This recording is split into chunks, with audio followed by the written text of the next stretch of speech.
News Tamil கழுகு.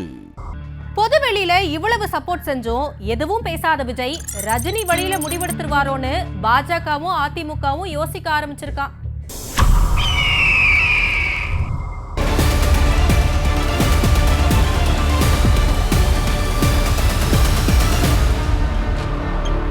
கரூர் சம்பவம் பத்தி ஊரே பேசிக்கிட்டு இருக்க, தாவேக்க தரப்புலயோ விஜயோ அது பத்தி அடுத்த கட்டமா எந்த கருத்தும் சொல்லாதது அரசியல்ல பல கேள்விகளை எழுப்பி இருக்குங்கிறாங்க. தேசிய ஜனநாயக கூட்டணி எம்பிக்கள் குழுவை கரூருக்கு அனுப்பி திமுகவை கடுமையா விமர்சிச்சு விஜய் பக்கம் பாஜக நின்னுச்சு.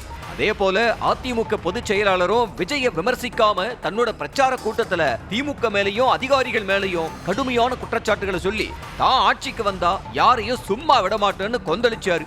ஆனா விஜய் பக்கம் இருந்து இந்த அரசியலை அடுத்த கட்டத்துக்கு நகர்த்தாதது ஏன்னு பாஜகவிலையும் அதிமுகவிலையும் கேள்வி எழுப்புறாங்களாம்.